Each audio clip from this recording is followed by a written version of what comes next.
تو کی هستی؟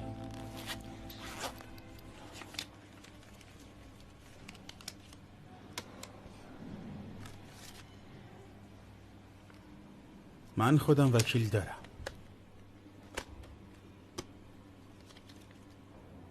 اون نمیتونه کمکت کنه. اون وقت تو میتونی. شک نداشته باش.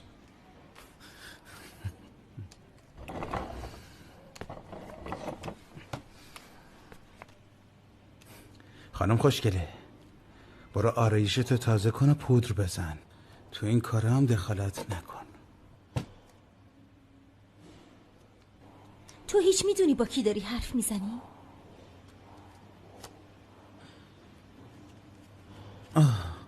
واقعا ببخشی، اشتباه کردم. میتونی تو همچین کارایی دخالت کنی؟ ملک، لااقل سرت گرم میشه.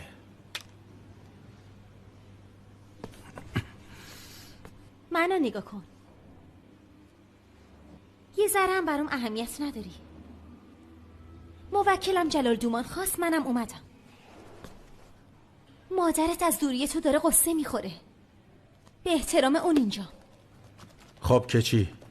یعنی اینکه من تنها شانس بیرون اومدنت از اینجا هستم.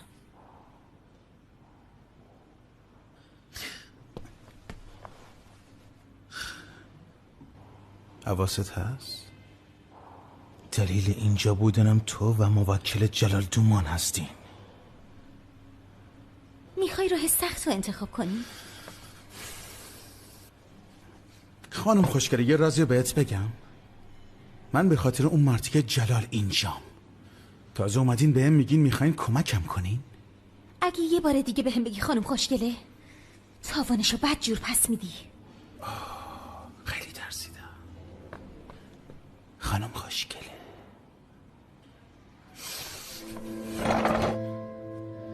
انقدر نیفتین دنبال مادرم، وگرنه تاوانش انقدر سنگین میشه که از پسش بر نمیای.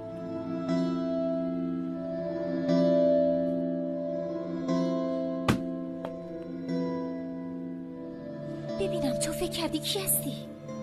هیچ کس. من اون هیچ کسی هستم که هیچی برای از دست دادن نداره. حالا برو، دیگه نمیخوام ببینمت.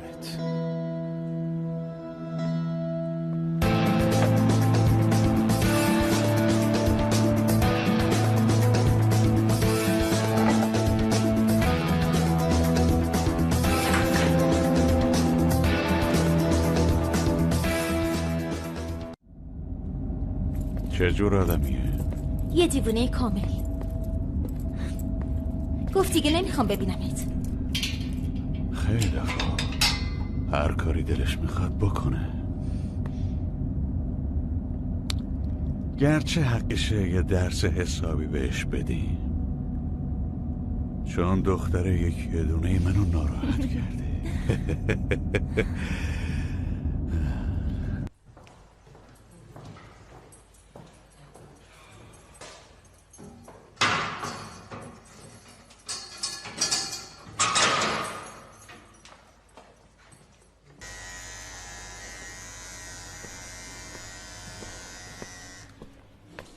ملاقاتت کی بود؟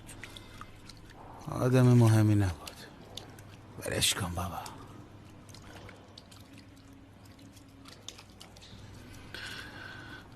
حالا اینا به کنار.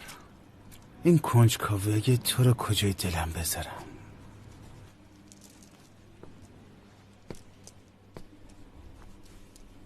تو زیاد از حد جسوری پسر جون. من بودم اول طرف حسابم رو میشناختم، بعد حرف میزدم. چیکار کنم ازم بر نمیاد.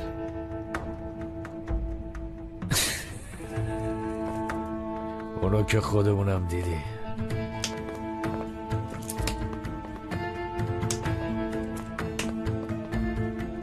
جریان چیه؟ اسد آقا تو دخالت نکن، ارتباطی به تو نداره. ما به خاطر اون اومدیم.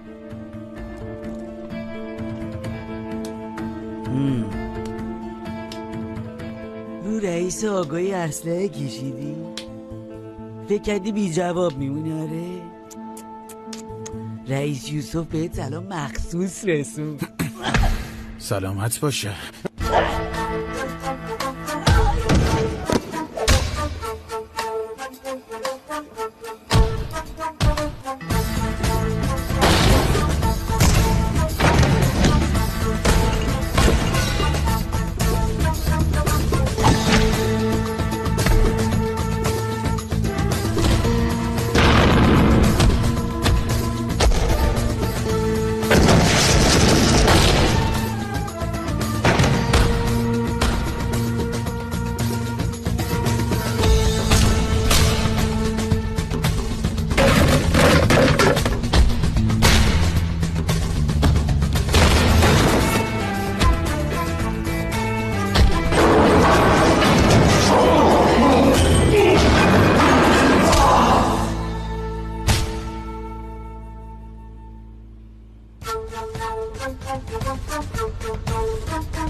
اینجا چه خبره؟ بیاین بندازینم تو بند.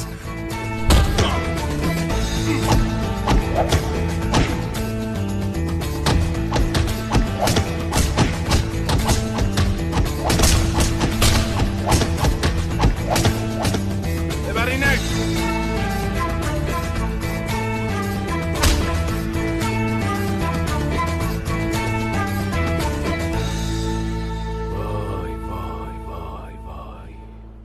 چی بودی خبر نداشتیم پسر؟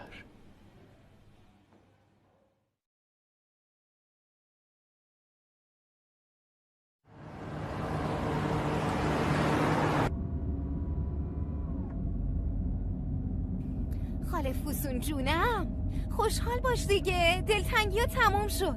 ببین بالاخره آزادم شد. ایشالله دیگه از این دیوونگی ها نکنه. نه اصلا دیگه هیچ وقت همچین کاری نمیکنه. تازه میدونی شاید پلیس نشدنش به نفعش بود. به هر حال شغل واقعا سختیه. شب و روز نداری، خدای نکرده امنیت جانی نداری. حتما خدا خودش اینطور صلاح دیده. چرا آزاد شدنشو به ما نگفت؟ سر در نمیارم. راستش منم نمیدونم خاله فوسون. اگه با وکیلش حرف نمیزدم منم بیخبر میموندم. ای بابا بسه، قصه نخور دیگه.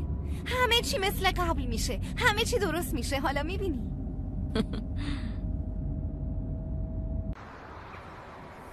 داره میاد.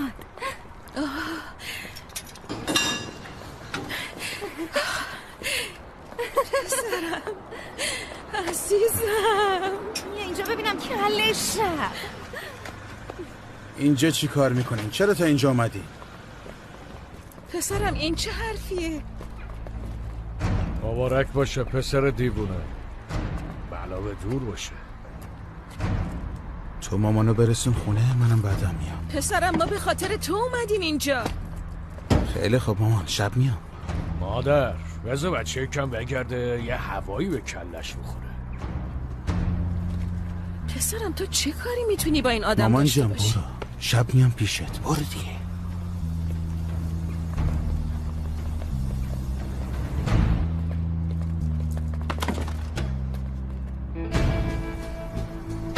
اون یارو کیه؟ دوست متینه. گهگاه میومد خونم. دوست کامیون دارش بود. این بچه چی کار میکنه؟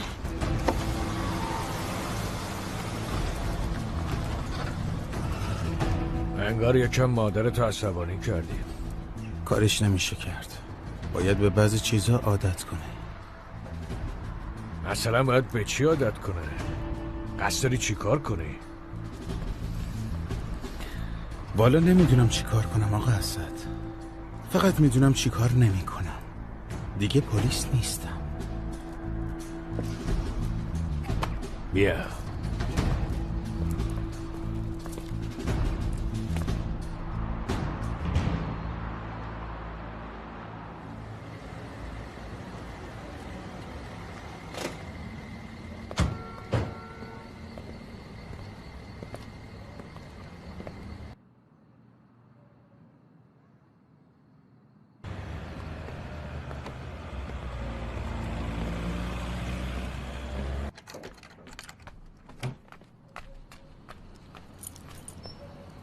تو هنوز نخوابیدی؟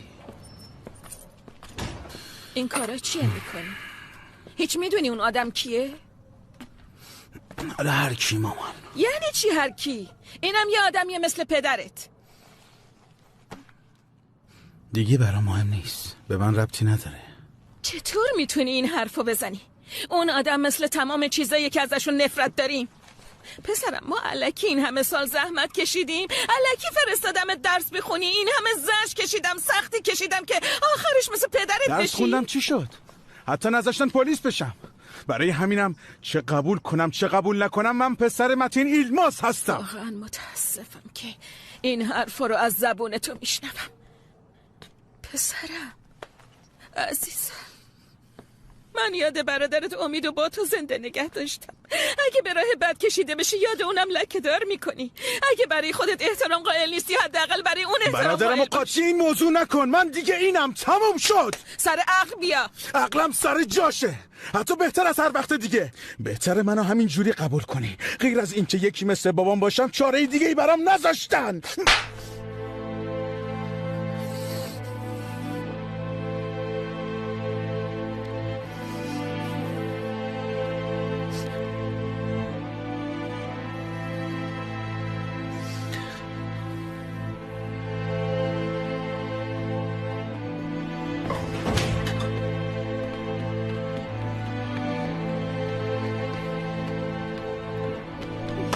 یه لحظه وایسا ببینم این کارا چی میکنی؟ تو هم حواستو جمع کن دختر. تو زندگیم دخالت نکن. صاحب این تو نیستی، عقل تو از دست دادی؟ از زندگیم برو بیرون ایلم. این قدم به مامانم امید نده.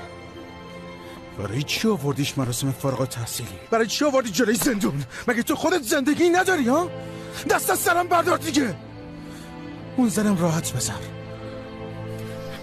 صاحب شوخیه مگه نه؟ محال تو این حرفا رو بزنی. از این به بعد زندگی من شوخیه. همتون میتونین پشت سرم بهم بخندین.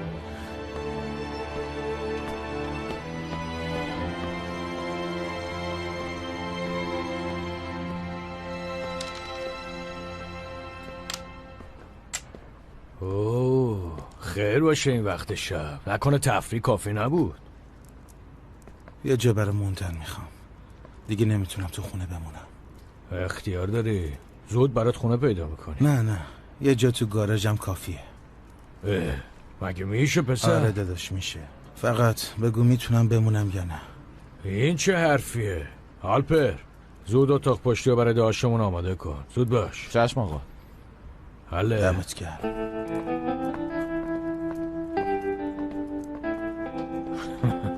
مثل پدرشه.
میخوام یه حالی بهت بدم. شب میریم بیرون یه هوایی عوض کنیم.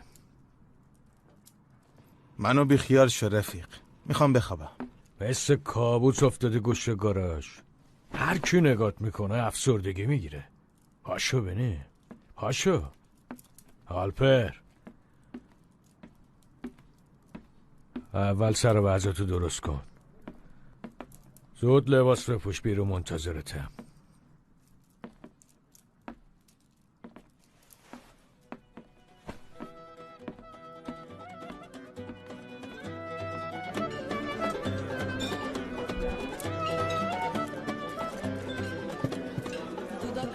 Yanımda arzu, kollarında yalnız ben.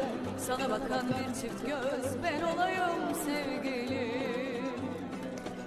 عزیزم این نه یک از ترانه‌های خودمو بخون. باشه.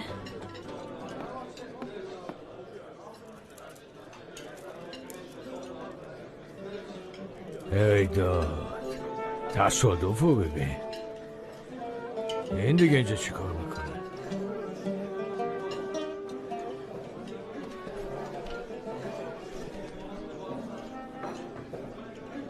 نمیدونم آقا. تو هم هیچی نمیدونی سلامی؟ هیچی نمیدونی واقعا که؟ چطوره؟ اوضاع چطوره؟ راضی هستی؟ خوش میگذره یا نه؟ آره مشکلی نیست. اوستا ترانه منو خراب کردی. باید منتظر نوبتت بمونی.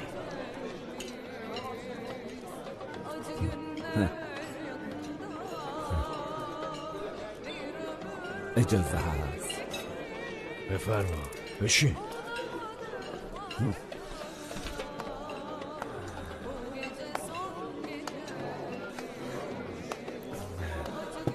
حسابی سر حالی ریخت و پاش کردی. رفیقمون کیه؟ به زودی اسمش همه جا میپیچه. بعدم بهش میگن سارپ دیوونه. خوشبختم. دمت گرم. برای آشنایی آوردمش. یار جدیدمونه. موفق باشی جوان. فقط بازی جوان مردونمون یادت نره.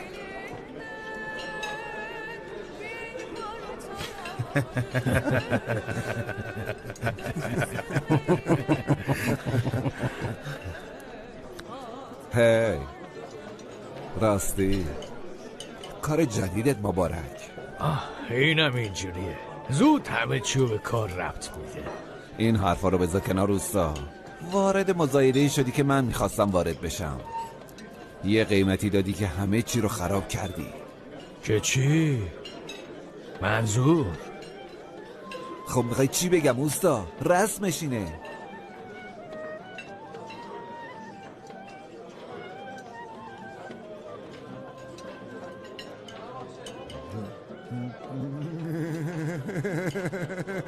باورش شد.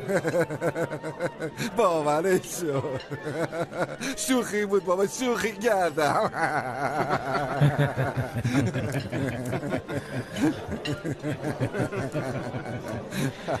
اوستا ببین یه لطفی بهت میکنم. از این کارهای خاک و خاک برداری خسته شدم. سودی هم نداره. به اینجام رسیده. تریلی لازمت میشه. بیا تریلیامو بدم به تو. نظرت چیه؟ موافقی؟ پسر داری جدی میگی؟ معلومه که جدی هم. یه کمی هم تو باشون کلنجار برو. بوم انداختم تو بغله. مبارک باشه. راستی با اجازه بهت یه تخفیف مشتی هم میدم. آها برام از اینا بگو. خب بگو ببینم چقدر میخوای؟ اینو بگو. تو فردا بیا دفترم. کامیانا رو ببین. حرف بزنیم ردیفه. عزیزم ترانه رفیقمونو بخون. فقط از اون تخفیف داشت باشه. به سلامتی.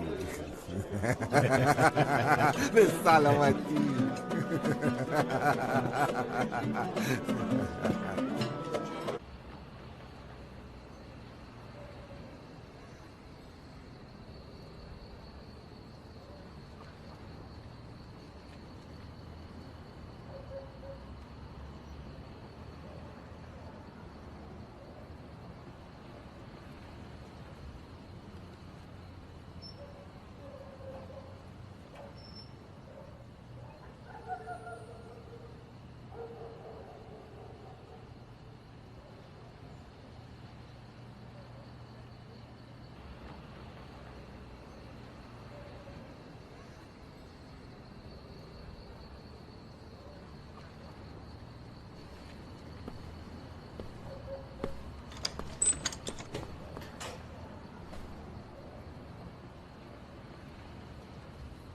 میخواستی اینطوری بشه که جرأت نکنی بیایی تو خونه مادرت؟ گفتم شاید خوابیدی، نخواستم مزاحم شم. خواب؟ دیگه خواب به چشمم نمیاد پسرم.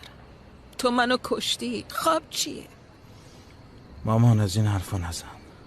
من سختی ها رو تحمل کردم، گفتم از پسشون برمیام و اومدم. تو رو محتاج کسی نکردم، ولی هیچ وقت فکرشو نمی کردم بیشتر از هر کسی تو قصم بدی. من اصلا آمادگیشو ندارم. مامان جان قصه نخور، پسرت اینجاست جلوت وایساده، از پیشت که نمیره.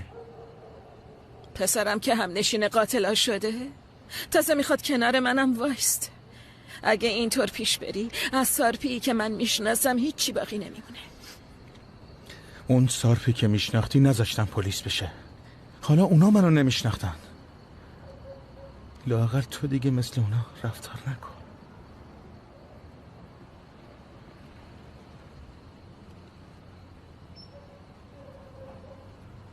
بگذاری، من دیگه میرم. برو، کار دیگه ای که ازت بر نمیاد.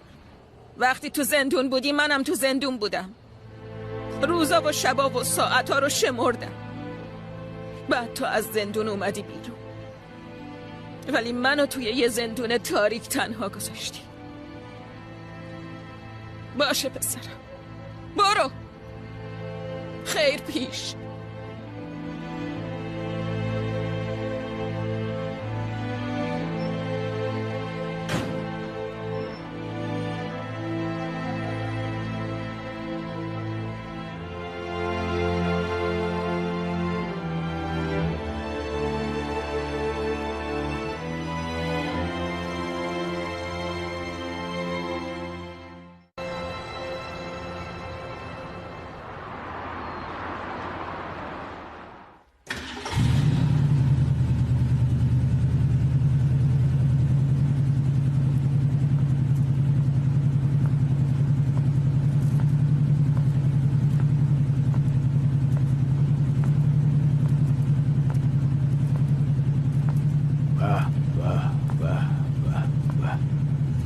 ماشالله، به این آهنپارم جون دادی.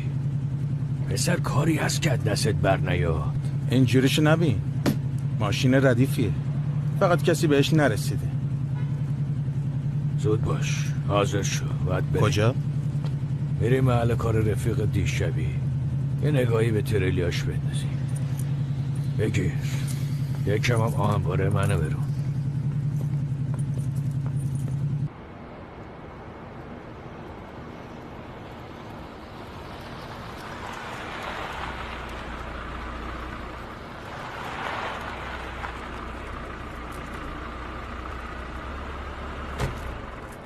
عالی به نظر میاد، عالیه.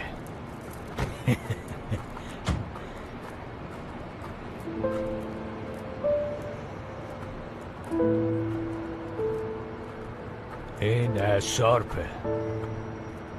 این دوستمونم وکیله، قبلا آشنا شدیم. خیر باشه خانم وکیل، حالا هم گیر دادیم به تریلیا. به اونا میخواین چی بگیم؟ شانس نجات پیدا کردنشون از گاراژ؟ بازم از دنده چپ بلند شدی. ای وای، همه سر به سرتون میذارن مگه نه؟ عجب آدم با ارزشی بودی. پا قدمت واسم نحسه، واسه همین. منظورت چیه؟ بار اول که دیدمت زندانبانا افتادم به جونم. ببینم این دفعه چی میشه. فقط یه مکالمه بی‌مزه، دیگه چی میخوای بشه؟ الو، صحبت‌های شیرینتون رو بعداً ادامه بدین. بیا نگاهی به سند منده بندازیم، تو هم اینجا بمون.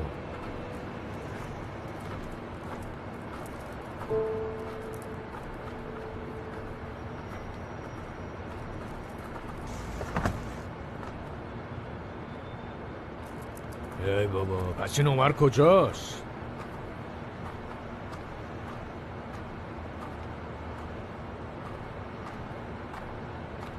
گفته بود میاد اینجا.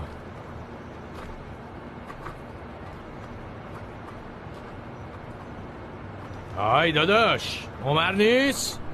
عمر دکی برو تو.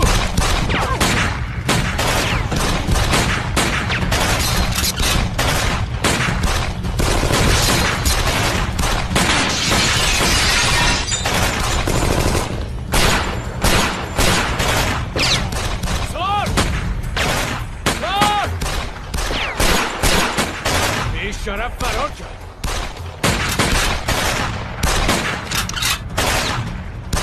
چه صافت چه که جوبلای چرخ من میذاری تازه میخوایی ترکیایی منم بخری آره بیا اومه برای خودت شهر درست نکن پسر.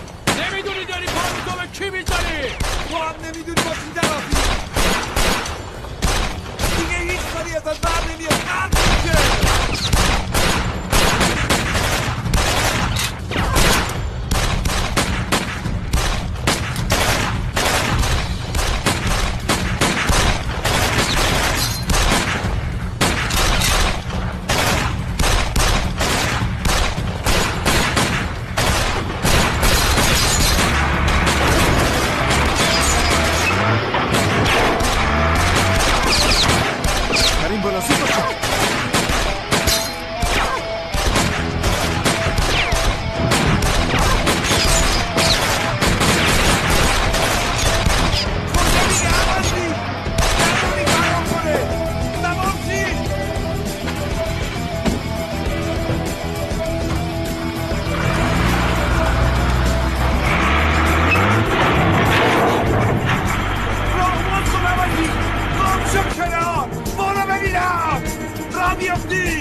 یه موزیک بزن خانم وکیل. بدجوری تو چند تو دیگه کی هستی؟ آقا حسن حالت خوبه؟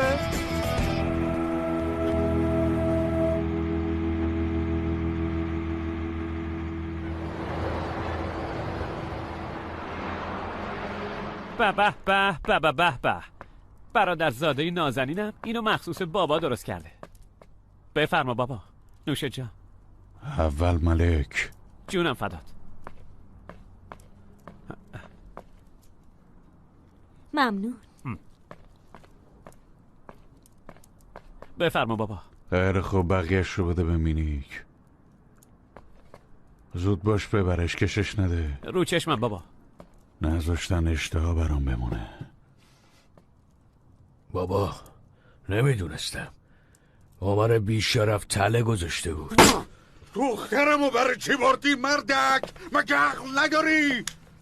به خاطر 2 قروش سود معلومه چه غلطی میکنی؟ اون گناهی نداره بابا. من خودم خواستم گناهش خیلی بزرگه. مگه نگفتم بدون اجازه من هیچ کاری نکنی؟ نمیدونستم.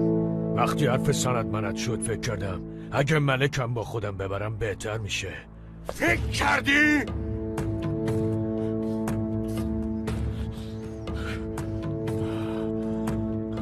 مستان! بفرما بابا. اون عمر تور سگو برام پیدا کن. خودم شخصا حسابشو میرسم. جونم فدات. میفرستم همه جا رو بگردن تا شب یا صبح میاریمش. منم میفرستم دنبالش بابا. اون بیشرف رو با دستای خودم تحویلت میدم.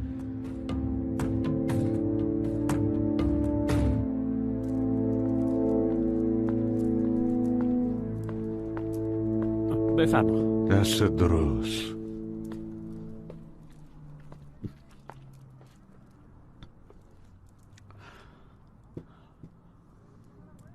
اون پسره متین شما رو نجات داد ها؟ این همون بچه نیست که تو زندان باهاش آشنا شدی؟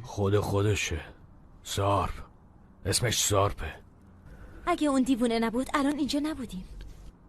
خب الان کجاست؟ چرا نیاوردین؟ حرف بزن دیگه. حتما باید اون روز سگمو بیاری بالا.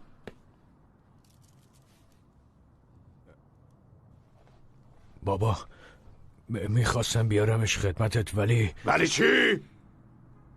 بابا موضوع اونطور که فکر میکنی نیست. این دیوونه وقتی اسم تو رو شنید ما رو قال گذاشت. همین. برای چی؟ نخواست با همون بیاد. گفت کاری با اون ندارم. که اینطور؟ به خاطر گذشته کمتت دلخوره. بالاخره زبونت وا شد. جونم فدات بابا. برم این دوستمو بیارم.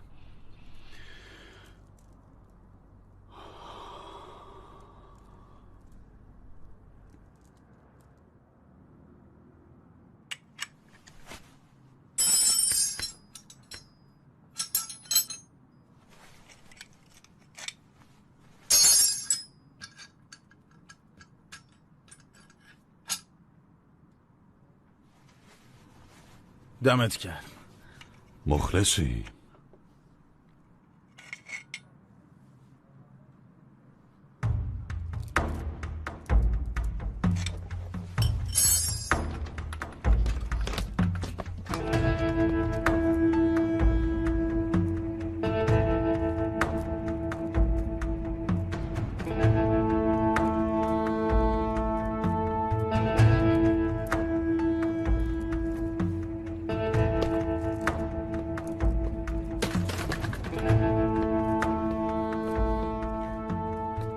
اینطور که شنیدم میونمون خوب نیست، آره؟ همینطوره.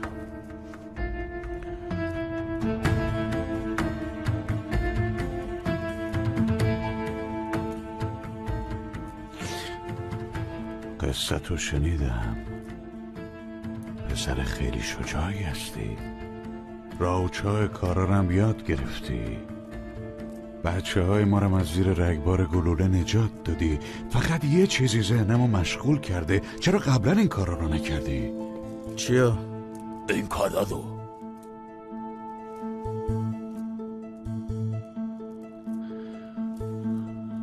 وقتی ظرفیتشو داشتی برای چی میخواستی پلیس بشی؟ اونش دیگه به خودم مربوطه. اما از کسی که این 4 سال ازم گرفت انتقام میگیرم.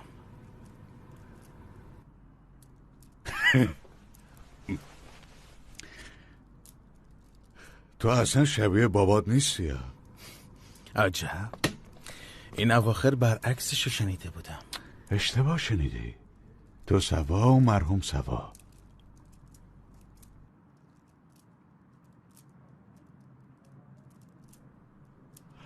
خب بریم. سر وقت تشکر کردن. جون دخترمو نجات دادی، منو بدهکار خودت کردی و من شخصا از اوناییم که بدهکار باشم خوابم نمیبره. هرچی ازم میخوای بهم بگو.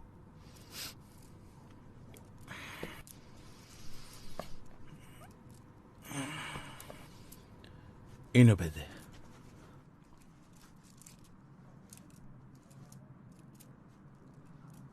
جون دختر من خیلی با ارزش تر از اینه.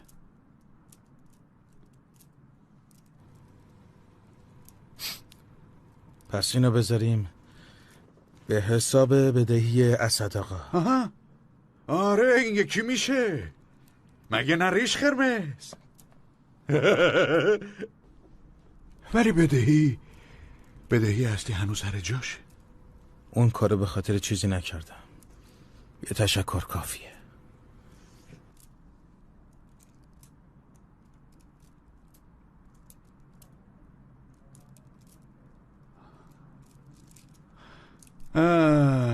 همچنان پیش ریش قرمز بمون. اگه بهت احتیاج داشتیم میای دیگه، نه؟ ببینیم چی میشه.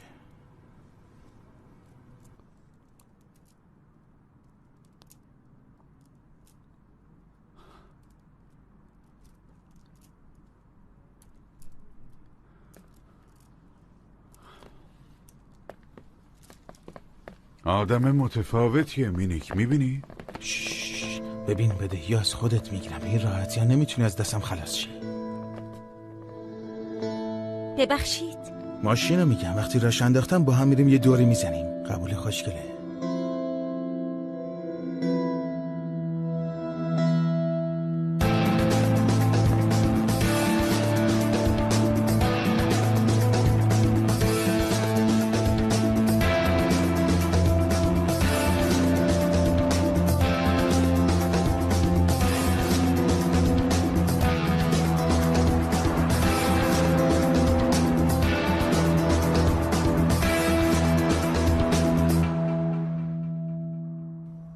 من دشمنمو به 2 گروه تقسیم میکنم.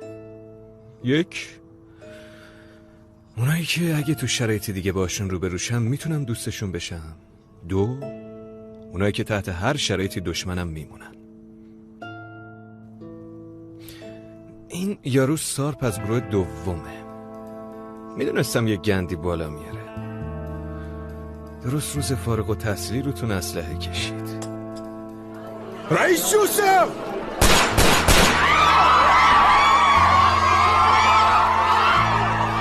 نه دست نگه داریم، دست نگه داریم. دیوونه. سر پسرم! اگه اون روز مسلح بودم اون دیوونه رو تو حیاط دفن میکردم.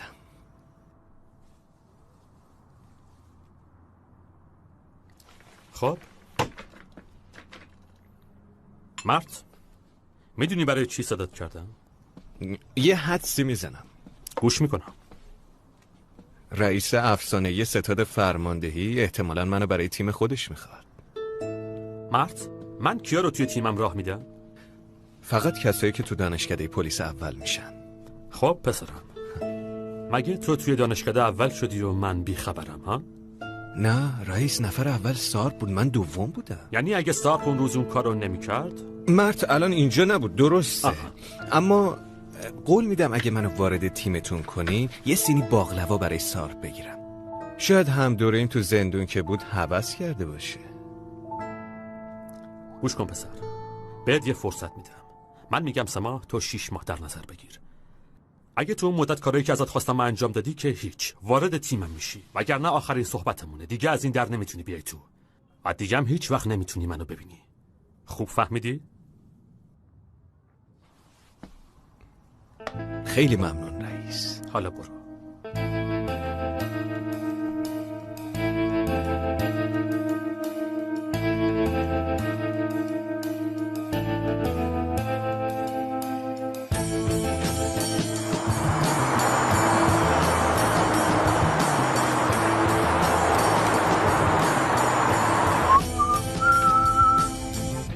سوژه رو گرفتیم، داریم میان.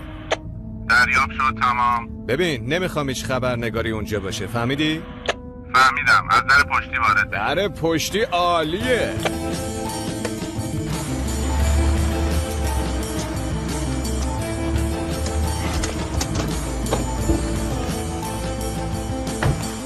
بجنبین دیگه، لفتش ندیم.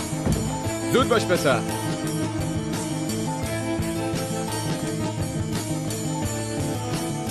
بیا داداش بیا. ای داده بیداد، تو از کجا پیدا شد دختر خبرنگار؟ ما خبرنگارا رو دور میزنیم، تو ما رو. آفرین به تو. بده یه جایزه پلیسی بهت بدم. بدش به من. صبر کن. گفتم بدش به من. خیلی خوب صبر کن، آروم باش. ای بابا بدش. تموم شد. باورم نمیشه. همشو پاک کردی؟ احمق. خوشبختم منم مردم. آها که اینطور مرد.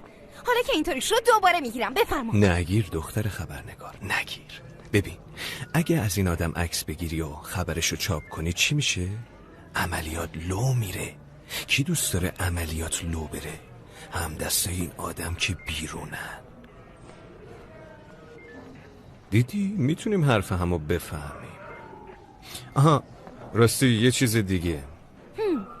موهاتو نبند، بذار باز باشن. را بیفری. چی میگی تو واسه خودت؟ امتحان کن، پشیمون نمیشی. خودت هم میدونی که احمقی.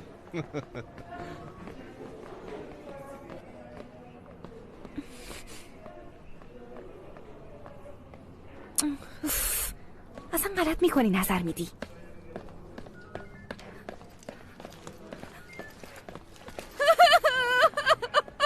بیچاره شدم، بدبخت شدم. این مرد کیه همه عکسامو پاک کرد؟ حالا کارمو از دست میدم. ای خدا چی کار کنم؟ آخه چی کار کنم؟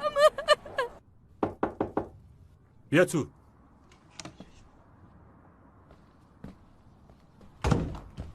منو احضار کردین رئیس؟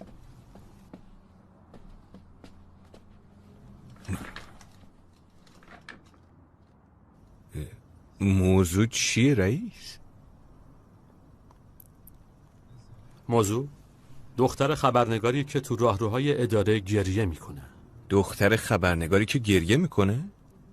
همه عکساشو پاک کردی. همه عکسای خبری که میخواست کار کنه پاک شده. من فقط عکسایی که مرد بفرمایید رئیس. اگه فردا پس فردا در مورد ما خبر بدی چاپ کنه چی؟ اون موقع خربیه رو باقالی بار کن. معذرت میخوام. من و تو قرارمون چی بود مرد؟ چرا توجه ها رو به سمت ما جلب میکنی پسر؟ من خودم این مشکل رو حل بهتر میکنم حلش جناب کنی. رئیس. برای آیندت تو اداره بهش نیاز داری. میتونی بدی.